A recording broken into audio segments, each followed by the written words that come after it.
Greetings and welcome. We are in Junior English, and our objective for the hour is to prepare for not only Exam 6, but also the writing assessment of 14, which is in your hymnal on page 1121. If you look at it now, or if you've already looked at it, you will see that the assigned topic is to work with readings. We'll call it 3, yea 4.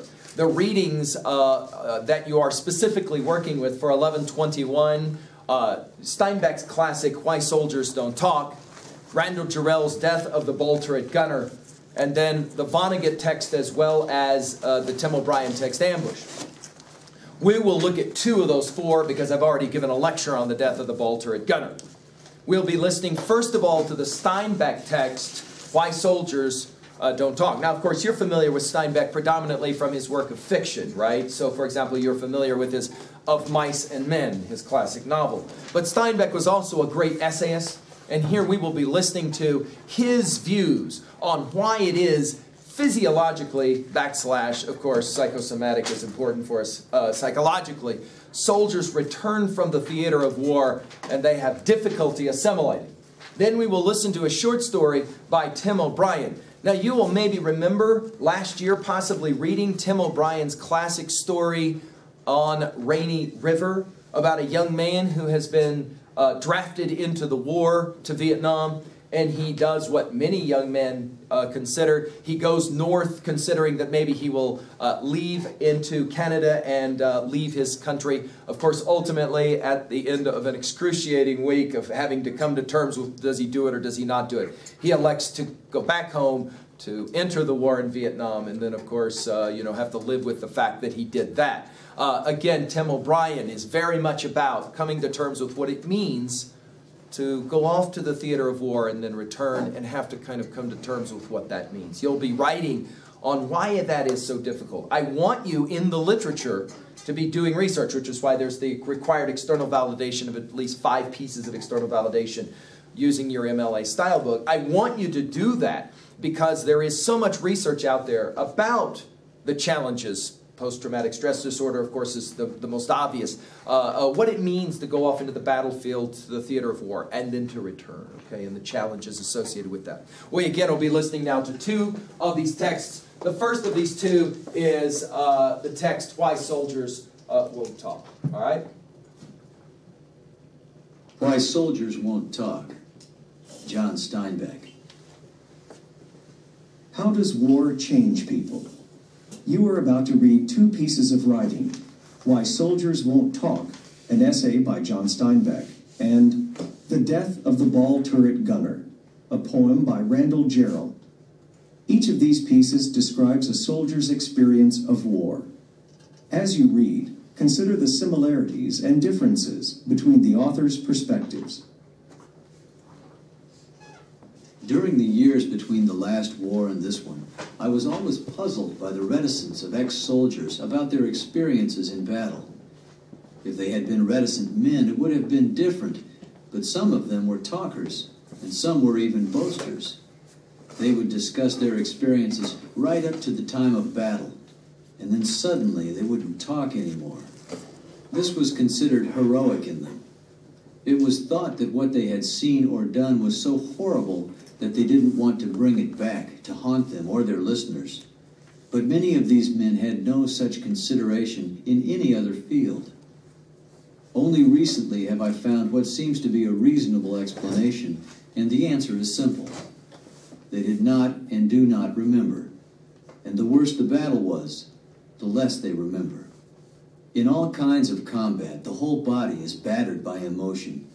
The ductless glands pour their fluids into the system to make it able to stand up to the great demand on it. Fear and ferocity are products of the same fluid. Fatigue toxins poison the system. Hunger followed by wolfed food distorts the metabolic pattern already distorted by the adrenaline and fatigue. The body and the mind, so disturbed, are really ill and fevered.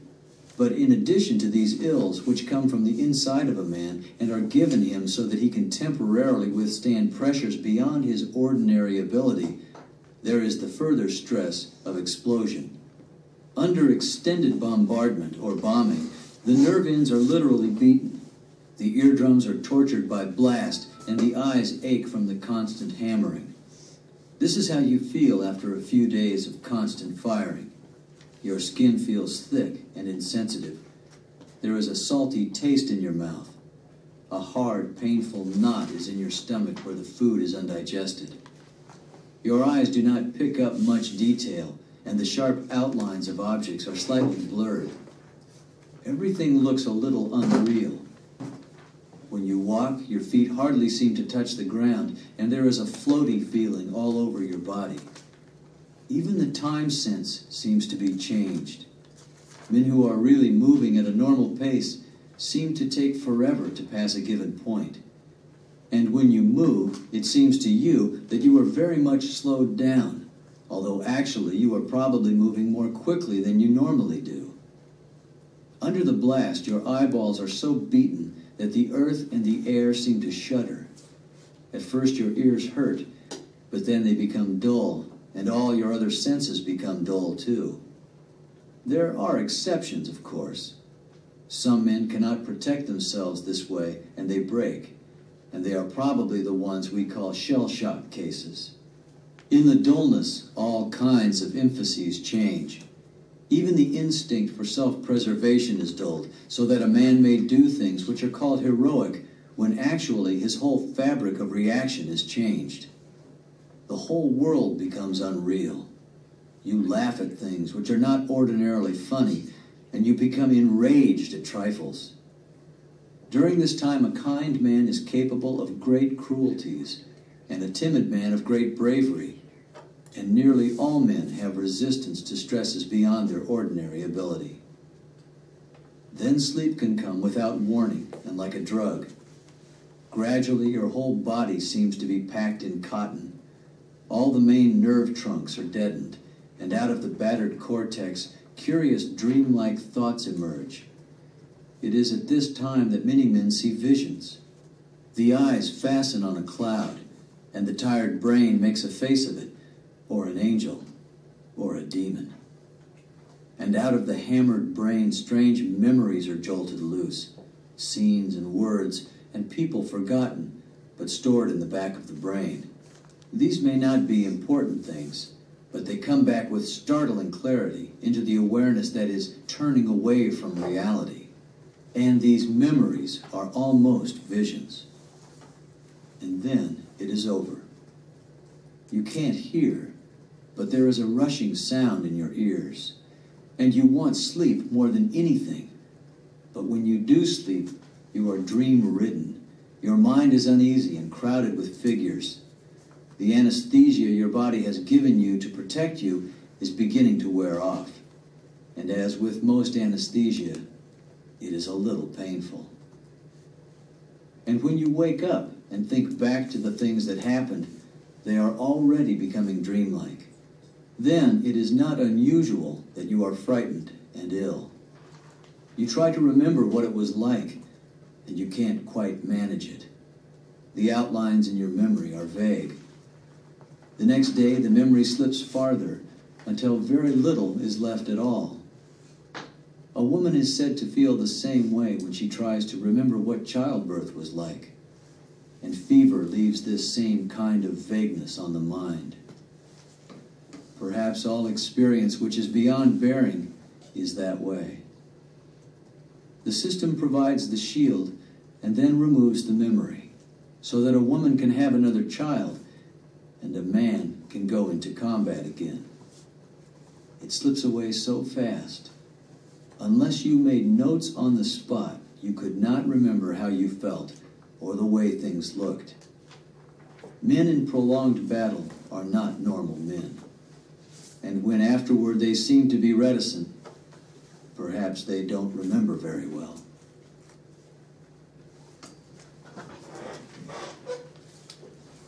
All right, let's now go to the Tim O'Brien text. Ambush.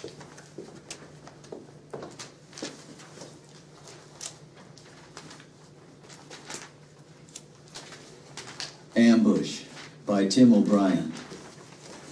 In Tim O'Brien's short story, Ambush, which you are about to read, the narrator shares a memory that he would prefer to forget. Read along to learn what happened to the young soldier in Vietnam and how it has affected his life as a man and a father. When she was 9, my daughter Kathleen asked if I had ever killed anyone. She knew about the war. She knew I'd been a soldier. "You keep writing these war stories," she said, "so I guess you must have killed somebody." It was a difficult moment, but I did what seemed right, which was to say, "Of course not," and then to take her onto my lap and hold her for a while. Someday, I hope, she'll ask again. But here I want to pretend she's a grown-up. I want to tell her exactly what happened, or what I remember happening, and then I want to say to her that as a little girl she was absolutely right. This is why I keep writing war stories. He was a short, slender young man of about 20. I was afraid of him, afraid of something, and as he passed me on the trail, I threw a grenade that exploded at his feet and killed him. Or, to go back. Shortly after midnight, we moved into the ambush site outside McGee. The whole platoon was there, spread out in the dense bush along the trail, and for 5 hours nothing at all happened. We were working in 2-man teams, one man on guard while the other slept, switching off every 2 hours. And I remember it was still dark when Kiowa shook me awake for the final watch. The night was foggy and hot. For the first few moments I felt lost, not sure about directions, groping for my helmet and weapon.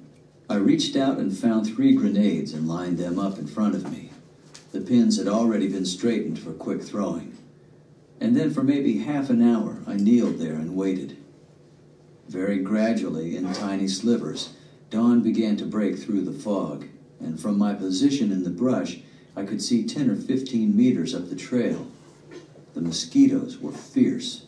I remember slapping at them, wondering if I should wake up Kiowa and ask for some repellent, then thinking it was a bad idea, then looking up and seeing the young man come out of the fog.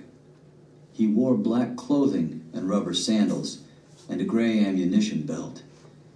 His shoulders were slightly stooped, his head cocked to the side as if listening for something. He seemed at ease.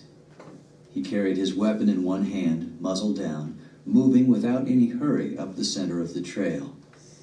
There was no sound at all, none that I can remember. In a way, it seemed he was part of the morning fog, or my own imagination. But there was also the reality of what was happening in my stomach. I had already pulled the pin on a grenade. I had come up to a crouch. It was entirely automatic. I did not hate the young man. I did not see him as the enemy. I did not ponder issues of morality or politics or military duty. I crouched and kept my head low. I tried to swallow whatever was rising from my stomach, which tasted like lemonade, something fruity and sour. I was terrified.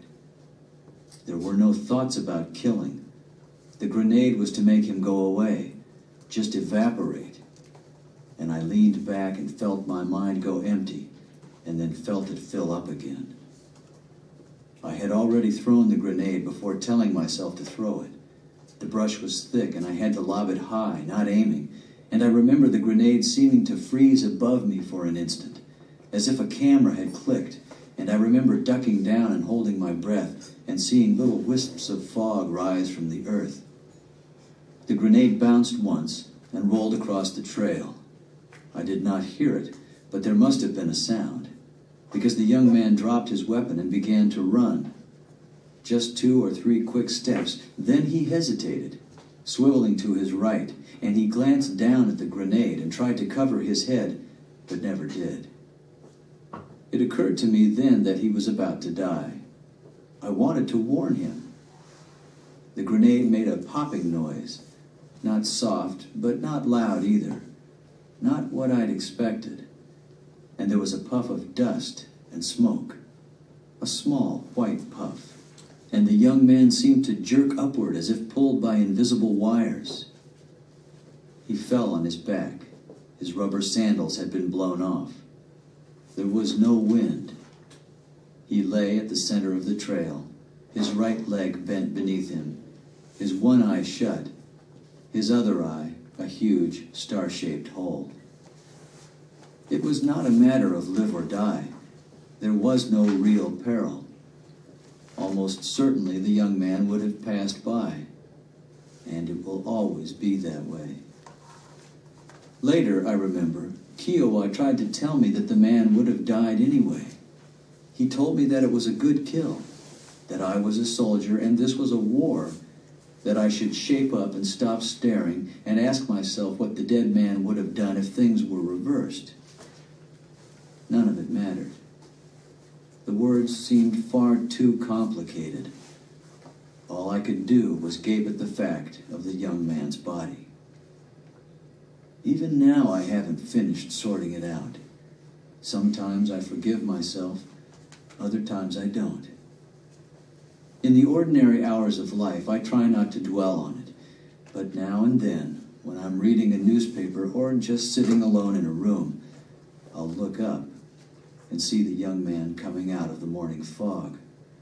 I'll watch him walk toward me, his shoulders slightly stooped, his head cocked to the side, and he'll pass within a few yards of me and suddenly smile at some secret thought, and then continue up the trail to where it bends back into the fog.